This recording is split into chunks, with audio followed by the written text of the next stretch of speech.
dikembangkan apa yang disebut sebagai demand driven. Nah, di gambar ini provokatif dia, supply driven masih terlalu dominan hari ini. Demand driven di sini, ya. Nah, bisa nggak kita balik ke atas supaya kelak orang berpikir demand driven? Tidak ada salahnya dua-duanya. Kalau di Kementerian Pertanian pasti mereka strateginya. Assalamualaikum warahmatullahi wabarakatuh. Nah, kita berpikir di Asia Tenggara karena tadi satu-satu teman-teman. Bahkan ini penting untuk strategi pemasaran. Saya kangen Pekanbaru, kangen Pindang. Allah saya kesana lah. Baik, izin saya share screen, mudah-mudahan bisa. Koneksi di rumah saya memang bermasalah, mudah-mudahan tidak terlalu mengganggu. Izin saya share screen.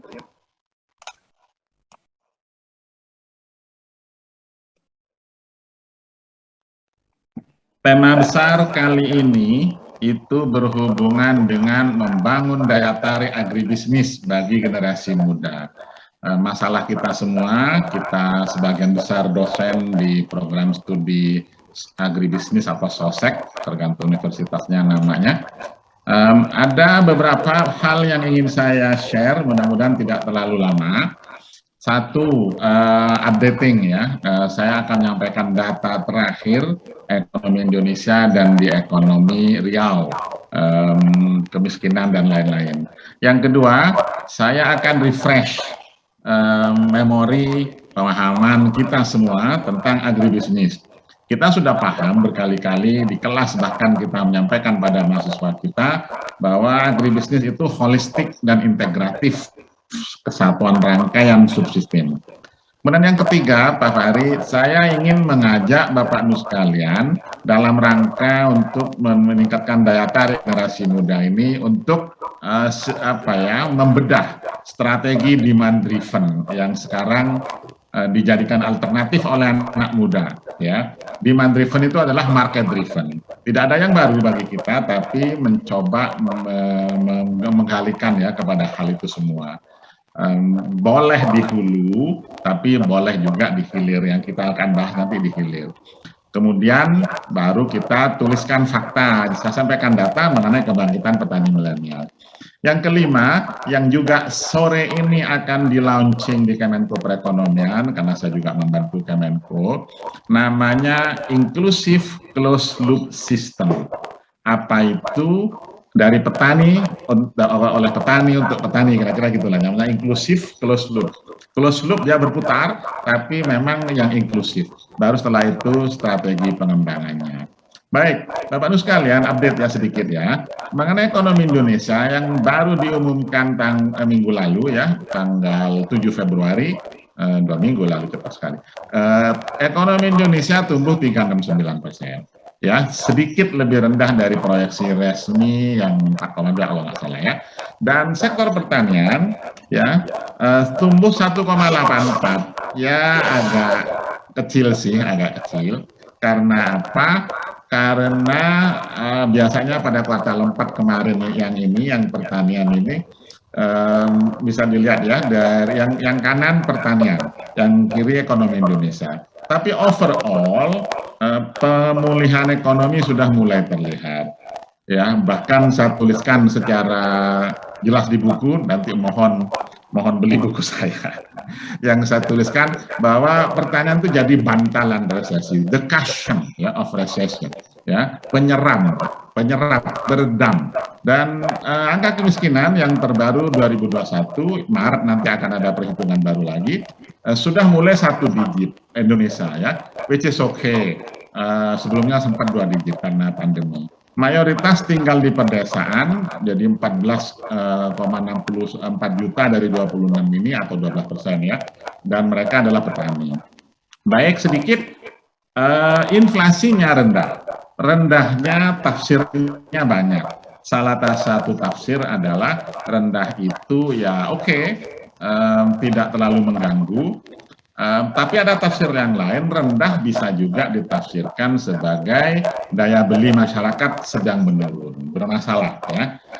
Ada kemarin kita bikin acara di FMS, Forum Masyarakat Statistik, ada yang menafsirkan inflasi yang 1,87% itu overall ya, IHK, indeks harga konsumen atau inflasi umum, 1,87. Yang kita belum hitung Pak Hari, sih dihitung tapi tidak dipublish dengan baik, namanya IHP, indeks harga produsen. Inflasi, ya, interupsi.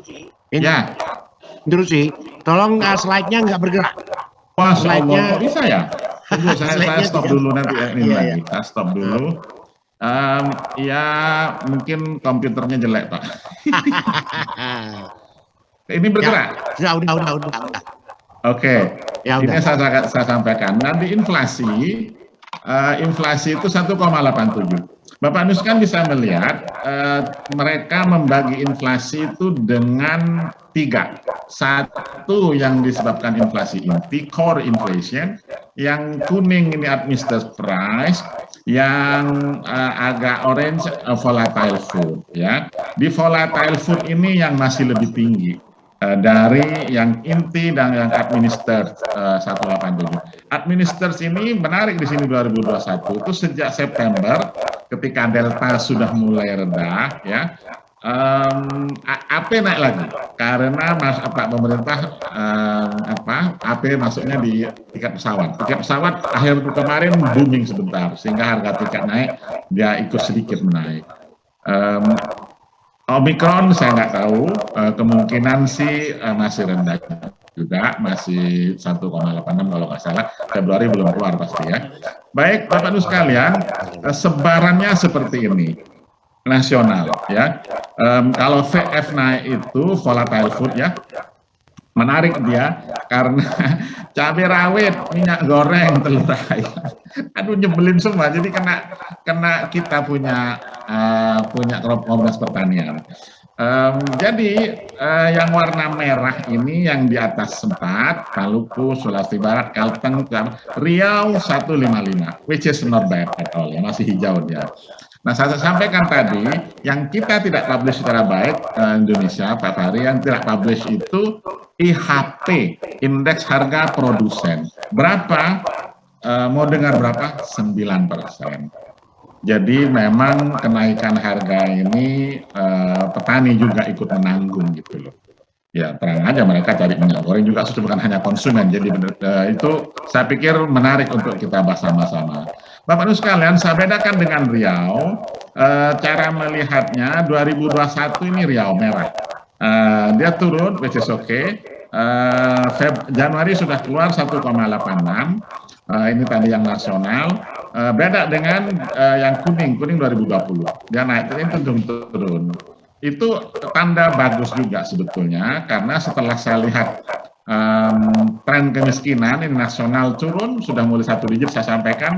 Gini rasio ini ketimpangan ya, dia sudah mulai turun. Cara melihat yang merah ini yang gabungan, yang biru yang perkotaan, yang hijau yang pedesaan. Kita memang paham pedesaan lebih rendah ketimpangannya dibanding perkotaan. Kalau di kota jelas ya. Yang agak risau Pak Fahri, penyebab garis kemiskinan, kontributor utama adalah makanan. Makanannya beras. Kalau di perkotaan Indonesia ini ya, 9%, di pedesaan 23,4%. Jadi Bapak Ibu sekalian, kita sekali lagi Pak, di awal saya sampaikan tagline kita kesejahteraan petani. Tapi juga petani yang tidak punya lahan menjadi konsumen. Jadi memang memerlukan kepiawaian ekstra untuk mengurus per head ini. Jadi tanggung jawab kita double ya, konstituen produsen dan konstituen konsumen. Bagaimana Riau? Setelah saya melihat ekonomi Riau seperti ini, kalau overall 2021 4,56%. Mengapa beda dengan ini? Yang ini kuartal 4 doang ya, kuartal 4 saja. Kalau 3,36% tanpa migas, yang dengan migas 4,56%. Jadi kadang teman-teman ekonom, teman-teman BPS selalu memilah antara yang tanpa migas dengan migas. Pertanian sendiri 1,18%. Ya, sedikit lebih di bawah sektor manufaktur. Tapi begitu saya lihat kemiskinan di Riau, oke lah, sudah mendekati 7% seperti yang kemarin ya. Tempo hari pernah naik 7,12 ini Riau. Ya. Ketimpangan Riau lebih rendah dari nasional. Kalau di kota cukup tinggi juga 369. Yang ini di desa ya. Ini Riau. Yang mirip-mirip tadi yang pertama nasional, nanti saya share ya bahannya ya. Sama di perkotaan yang bikin kemiskinan harga beras. Di pedesaan bahkan 20% harga berasnya. Yang kedua ini perhatikan Bapak Ibu sekalian, rokok kretek filter baik di desa maupun di kota kontributor kedua. Mengapa BPS tetap mengukur harga rokok dalam share kemiskinan? Karena walaupun rokok tidak ditelan, dia mempengaruhi pola konsumsi kita. Karena kita tidak punya data pendapatan dari masyarakat, estimasi inflasi adalah dari harga pengeluaran. Yang bukan makanan 24% ada rinciannya, tapi saya potong, saya tidak teruskan semua. Baik, kalau di nasional, ini sebelum pada tema utama ya, sebelum pada generasi muda, saya begitu melihat harga ini sampai harga terakhir minggu lalu, harga beras not bad sih, stabil tinggi memang 11.800 di konsumen ya, di produsen kira-kira 83 lah tetap ya untuk berasnya. Tapi kalau gabah 5.000-an 4.000. Nah, mohon lihat yang lain. Minyak goreng sudah turun tapi sekarang barangnya malah nggak ada. Pernah naik seperti ini. Kalau gula naik sedikit sih, cuma daging sapi tetap naik. Jadi Bapak Ibu sekalian, dari fakta ini tugas kita banyak, sementara kita akan membahas tema yang sangat penting di konteks agribisnis seperti ini. Pengantarnya tadi cukup. Nah, kita sudah belajar, sudah menyampaikan kepada mahasiswa berulang-ulang, ini adalah rangkaian satu kesatuan. Kita urus di hulu, di produksi, di faktor produksi, bahkan dari lahan, air, pupuk itu tanggung jawab kita semua, diperhati semua. Sampai pada produksi, GAP-nya, budidayanya, pola tanam, pergiliran, precision farming yang sekarang informasi, sampai distribusi, perdagangan, panen, pasca panen, sampai pendukung. Jadi kita sudah harusnya ngelotok mengenai hal ini. Mohon tidak berpikir piecemeal satu sisi saja, karena semuanya saling integrasi. Oleh karena itu saya ajak hari ini kita membahas nanti untuk mendukung, memberikan daya tarik kepada anak muda itu, mohon mulai dikembangkan apa yang disebut sebagai demand driven.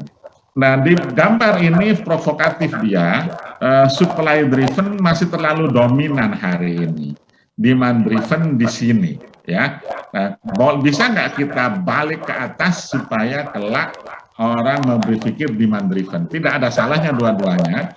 Kalau di Kementerian Pertanian pasti mereka strateginya supply driven karena meningkatkan produksi, toh. Nah, kita berpikir demandnya digarap karena tadi satu kesatuan, ingat ya. Bahkan ini penting untuk strategi pemasaran. Teman-teman yang menekuni pemasaran, tata niaga, value chain, perlu melihat pola demand dari masing-masing komoditas yang harus kita tempuh itu. Ada banyak teori, memang teorinya yang mengembangkan orang regional, tanya Pak Fahri itu. Jadi di orang regional itu berkembang, logikanya masuk akal. Ekonomi wilayah itu harus mampu menjual produknya ke pasar di luar daerahnya. Nah, bisa domestik, bisa ekspor. Karena terpikir di sana ada demand, ada nilai tambah. Ya, dari konteks itu Bapak Ibu sekalian, hasil penjualan itu mohon menghasilkan dampak pendapatan di dalam ekonomi daerahnya, ekonomi lokalnya. Jadi ada pengembangan wilayah ya, dan disinilah yang dituliskan bahwa wilayah itu harus memiliki keterkaitan ekonomi yang efisien antara produsen, pedagang, konsumen, suppliers, perdesaan dan perkotaan. Itu agribisnis banget sih sebetulnya. Jadi produsen, pedagang, konsumen, suppliers gitu ya, atau kadang disebut rural-urban linkages. Di sini yang saya maksudkan, anak muda dimulai diceritakan atau dikenalkan, ditarikkan kepada agribisnis dari sisi yang hilir. Apakah akan nyambung ke hulu? Pasti nyambung, Pak. Nah, data ini Pak Fahri bagi saya menarik. 2021 belum keluar karena baru akan disurvei bulan Februari ini. datanya. Tapi 2020 setelah pandemi justru anak muda ini banyak jumlahnya, petani milenial, ya, dia sudah 12-an juta. Di kota 2,1, saya nggak tahu di Riau sebetulnya bisa dicari datanya. Anda masuk ke statistik, ambil dari Sakernas, ambil Riau, lalu belah yang 40 bisa ketemu datanya. Ini nasional ya. Tapi saya menduga di Riau juga naik. Jangan disepelekan loh anak muda ini. Memang kalau di kampus mereka nggak akan mau jadi petani. Tapi ketika kita kenalkan hilir, ketika kita kenalkan marketing, kita kenalkan value chain, bahkan digabungkan dengan yang teknologi 4.0, digitalisasi, saya menduga mereka akan masuk ke situ. Jadi data ini speaks by themselves ya. 2021 belum keluar, tapi saya menduga bisa naik lagi. Itu dahsyat gitu, dahsyat. Terserah nanti addressnya kemana, apakah karena pemerintah bikin program petani milenial, apakah karena memang di luaran sana, apalagi sejak pandemi, mereka menjadi daya tarik baru. Saya masuk ke happytani.com. Ini anak Brawijaya, sama istri kayak anak muda ini. Sejak 2016, dia bikin wirausaha pertanian. Nama CEO-nya Suyadi. Dia fokus ke ini Pak Hari, ke tanaman dalam rumah kaca, sayur berbuah cepat ya. Nanti silakan masuk ke Happy Tani ini. Dia tagline-nya membuat petani happy. Alamannya di Malang ya. Jadi Mas Suyadi ini mengemas pertanian di perkotaan. Saya menduga ini bisa berkembang di Pekanbaru ya, agar daya tariknya menjadi lebih besar. Ini di Bogor, ini anak sarjana-sarjana baru masuk ke bisnis hidroponik, hortikultura ya, kangkung, tapi dia supply ke hotel, dia supply ke supermarket. Gitu. Jadi sepertinya anak muda tuh di situ. Kalau anak muda suruh pegang cangkul ke sawah nggak mau ya, anak sarjana suruh gini gengsi lagi kan. Tapi kalau anak itu diajarkan yang tadi demand driven, masuknya jika tahu bahwa potensi demandnya besar, market drivennya besar, masuk di situ. Jadi saya tidak menafikan strategi supply driven, tapi kalau bagi anak muda, demand driven seakan-akan pasti menjadi lebih menarik. Setelah lihat pasarnya, baru dia berusaha diproduksinya. Tidak dibalik, kalau dibalik frustrasi Pak anak-anak sekarang. Ayo tanam tomat sebanyak kemudian sayurnya nggak bisa dijual kan repot lagi. Tapi kalau marketnya di-secure dulu, diyakinkan dulu, saya yakin anak-anak itu mau di situ. Ini sarjana baru semua, nih masuklah di situ. Apalagi sejak pandemi malah disuruh kan COVID membawa berkah gitu kan, luar biasa. Baik, karena di Riau kita bahas sedikit kelapa sawit ya. Bapak-Ibu sekalian, kalau di Riau kita sering mendengarkan di atas minyak, di bawah minyak kan. Data yang terbaru itu 51,3. Saya ganti sedikit nanti, bukan 53 target tahun ini. Ya, Bapak-Ibu sekalian, yang menjadi masalah itu ketika kita terlalu fokus ke ini Pak Hari, kita fokus ke energi dengan biofuel ya, ternyata naik konsumsinya 24%, sementara pangan turun. Itu harga minyak gorengnya naik. Kalau lihat dari sini ini kan kita awal-awal bahagia. Kita awal-awal bahagia ketika harga kelapa sawit naik begini. Oh ternyata kita jadi market leader gitu kan, bahwa kita menentukan harga global. Ternyata dampaknya ke harga minyak goreng. Masih merah sampai kemarin Bapak-Ibu sekalian, yang sudah hijau itu yang kecil nih. Riau. Di atas. Ini tahap 18 ya. Ini Riau di sini masih tinggi sebetulnya. Jadi memang masih ada masalah di situ. Oke, back to anak muda. Kami Mas Firdaus dan Bapak-Bapak di kantor Kemenko Perekonomian bikin namanya konteksnya digitalisasinya. Nanti arahnya ke closed loop gitu. Setelah lihat data ini, pelaku digitalisasi ini menurut Rabo Foundation dan MCI, rupanya sudah banyak masuk ke data manajemen. Rantai pasok data manajemen. Jadi Hara, Oltiva, ini urusan perusahaan. 16 sudah di bidang keuangan digital. Tanifan, iGrow, Crowd, 13 di bidang pertanian presisi, precision farming. Jadi ada logo-logonya ini, ada isu, ada kami nanam cabai khusus karena kami mengembangkan coba smart farming juga. Ini penelitiannya Pak Nugroho justru di penggilingan, pembibitan kelapa sawit. Di pembibitan itu dimulai dari install energi matahari. Kemudian bibitnya tumbuh dipantau. Saya suka sekali dengan konsepnya karena sekali lagi hulu hilirnya agribisnya dapat. Kalau saat begini anak muda nggak tertarik, saya nggak tahu lagi. Harusnya tertarik.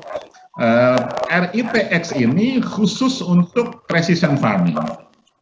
Precision farming ya, jadi pertanian presisi supaya masuk ke dalam satu kesatuan dari agri input, agri tech, ekosistem sustainability, fasilitator. Jadi masuknya ke situ Bapak Ibu sekalian, jadi sektor jasa. Ya kalau punya lahan boleh, tapi pakai lahan petani juga lebih bagus. Atau meniru Bang Ujang ini. Jadi Kang Ujang itu Pak Fahri bikin namanya Habibie Garden. Ya. Habibie Garden dia fokus smart farming, precision farming. Dia terima jasa install ini solar cell untuk nyedot air, nih nggak pakai listrik, nyedot air masukkan ke situ, tapi dia installkan app-nya. App-nya ini nanti terhubung kepada stasiun-stasiun pengamatan yang di sawahnya. Masuk ke handphone, dipantau kurang air apa tidak, kira-kira seperti itu. Menurut saya kalau sudah begini anak muda nggak tertarik, keterlaluan. Di sini mulailah bisa. Menurut saya dia menjadi masih muda juga lah sebenarnya. Kami sekali lagi tadi di awal saya sampaikan mengembangkan inclusive closed loop. Jadi sekaligus nanti namanya juga anak muda, hubungkan dengan stakeholders lain itu. Hubungkan dengan bank. Hubungkan dengan benih, hubungkan dengan pupuk kujang, PIHC, atau Syngenta ini pestisida ya. Dan di Garut yang kita dekati itu, nanti hari ini orangnya datang itu, bikin namanya Eptilu. Ini anak muda, IPB 41 kalau nggak salah ya. Namanya Rijal Fahreza. Rijal bikin perusahaan dan koperasi namanya Eptilu, bahasa Sunda iya teh, Etna Ayatilu, fresh from farm ya. Jadi ada Eptilunya, dan Eptilu itu yang betul-betul menghubungkan anak muda, dan anggotanya anak muda 35 tahun semua.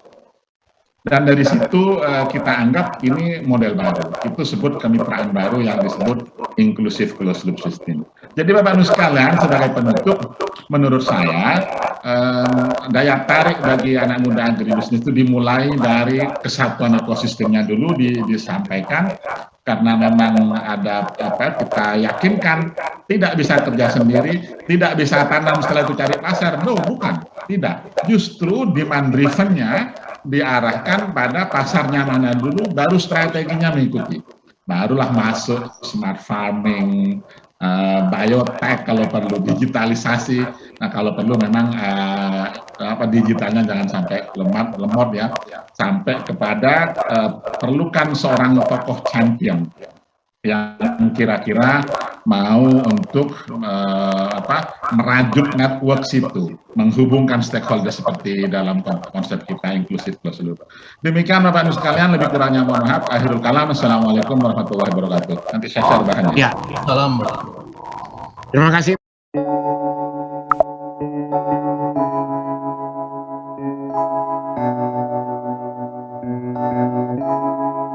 Feels like love, Cupid made a shot straight into my heart. Now I'm falling fast and my world's expanding. Feels like love, even though we're kinda nervous to get